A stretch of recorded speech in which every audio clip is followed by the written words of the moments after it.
Oh, come on and drink coffee, Jesse. You've been standing there for half an hour.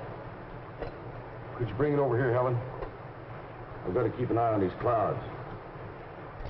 Well, the least you can do is sit down. Thanks, Helen. I got to keep watching the southwest side. It's where most of them come from. You think it's likely? No. The odds are way against it, even in weather like this. I've never seen one, but there's always a chance. Weather Bureau wouldn't issue a tornado alert without some good reason.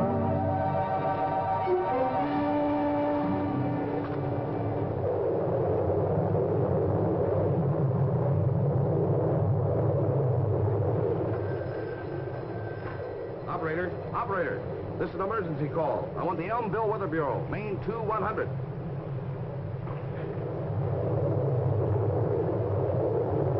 This is Brummett, Mr. Powell. Tornado about a mile east of the Winton pumping station. Moving fast your way, northeast. Yes, the bottom is touching the ground.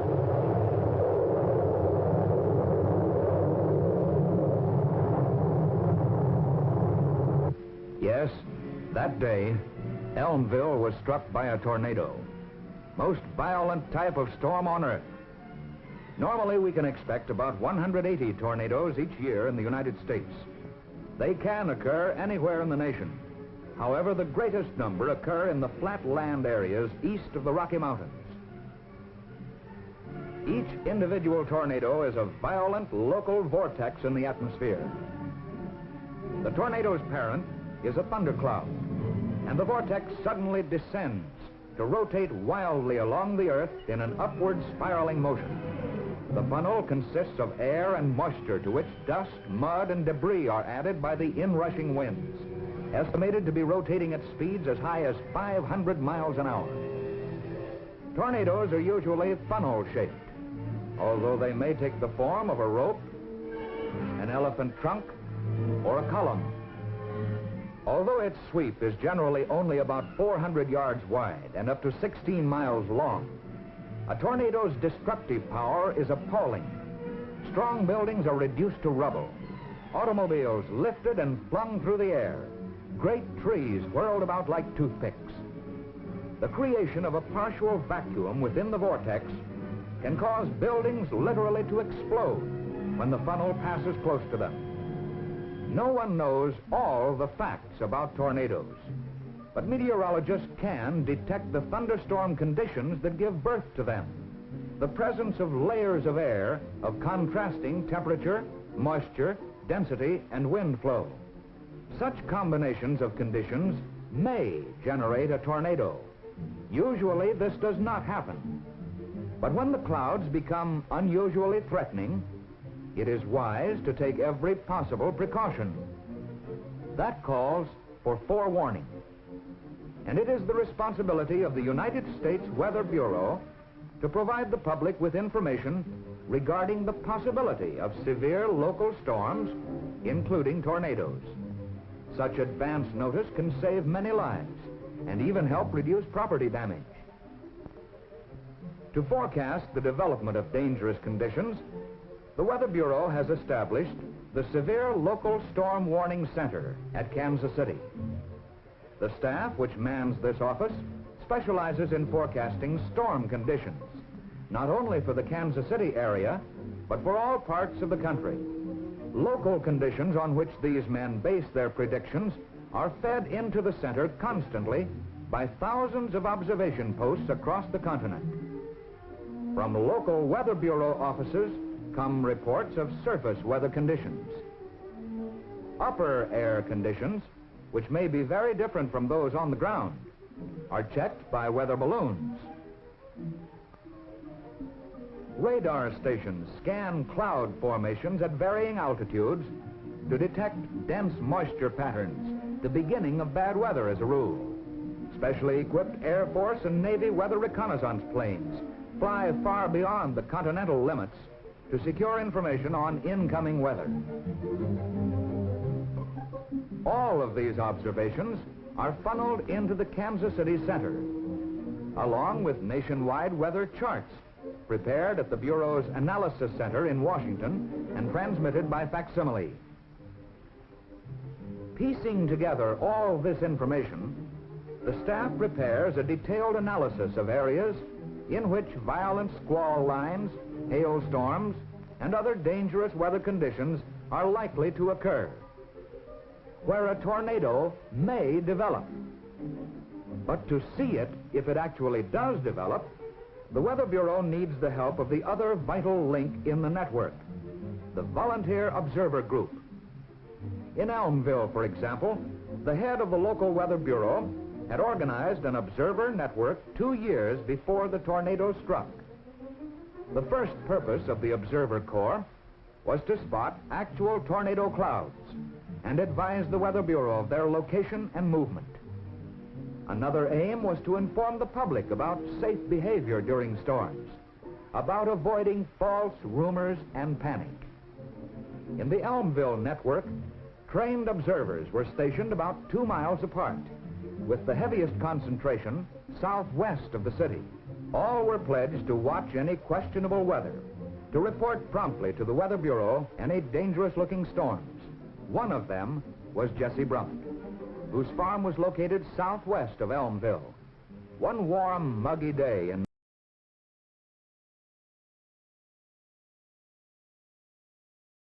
May, the forecasters in the Kansas City Center became concerned about conditions in an area to the southwest. These men have a heavy responsibility. They cannot needlessly alarm the public. But when loss of life may be possible, their duty is clear. In this case, they felt that severe storm activity might be expected to the southwest in an area 160 miles long and 80 miles wide. The Weather Bureau office responsible for distributing warnings in that area was Elmville. The district forecaster in Kansas City immediately called the Elmville Weather Bureau. I think there will probably be several of them in your area before the afternoon. From 50 west of Lawton, northeastward. Looks like it'll be right in here. That's a pretty hot area. That's pretty warm. Let me get that out on the press radio right away. A severe weather forecast was issued for the Elmville area. All public outlets were advised. Police, radio and television stations, and news networks, and the Elmville Observer Network was alerted.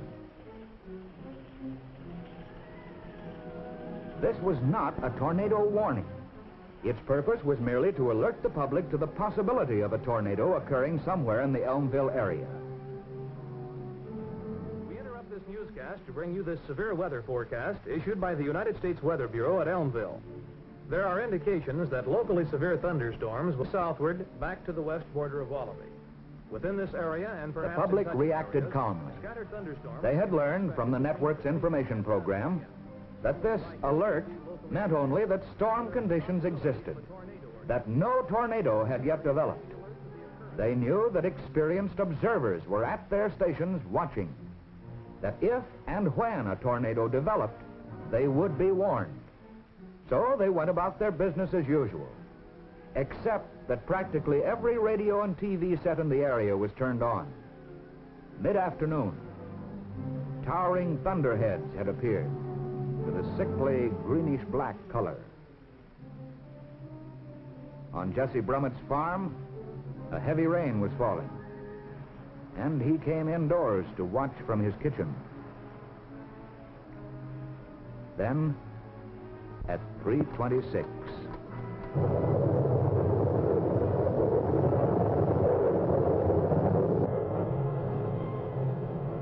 This is Brummett, Mr. Powell. Tornado about a mile east of the wind pumping station. Mile east of wind pumping station. Looks like a bad one. Okay, we'll take it from there. this was it.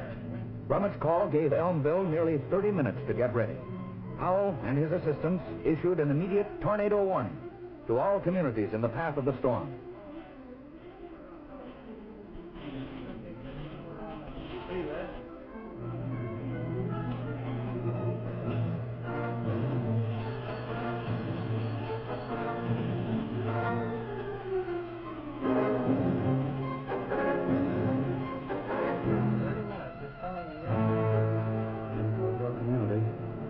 put in a warning, please. The exact location of the tornado was flashed to the nearest radar station, which began to track it. What they saw were echoes from a number of storms over a radius of many miles. But most important, the peculiar S-shaped echo of the tornado cloud Gromit had spotted. Now, they could follow its path and report any change of speed or direction. Meanwhile, warned by television, radio, and telephone, the public followed tornado safety rules. Those with storm cellars had the best protection. People in open country sought ditches or ravines. Lying flat in a depression will guard against one of the greatest hazards, flying debris as deadly as shrapnel. In homes, doors and windows on the north and east sides were opened to help reduce damage to the buildings. Families took shelter in the southwest corner of their homes, in basements if they had them.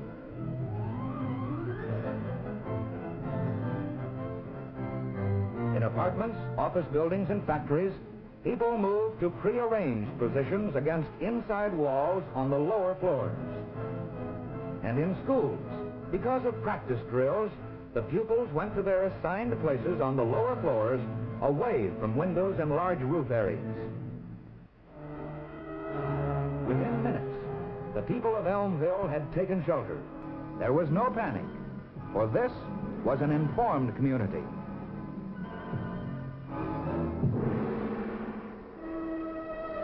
Five minutes later, the tornado roared into the city.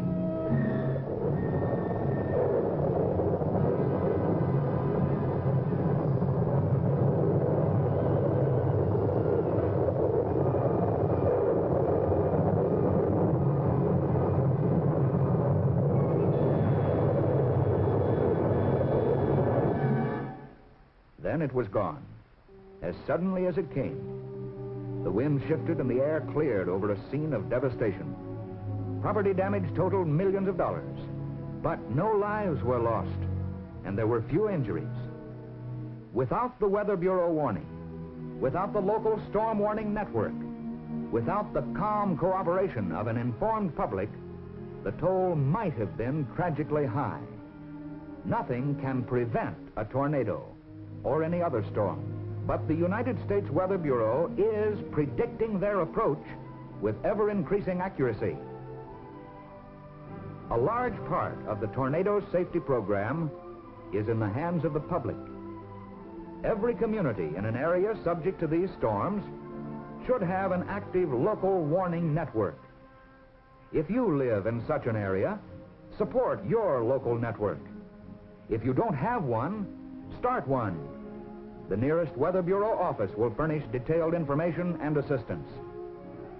Such self-reliance may save the lives of your family, your friends, and your neighbors if you are ever in the path of a tornado.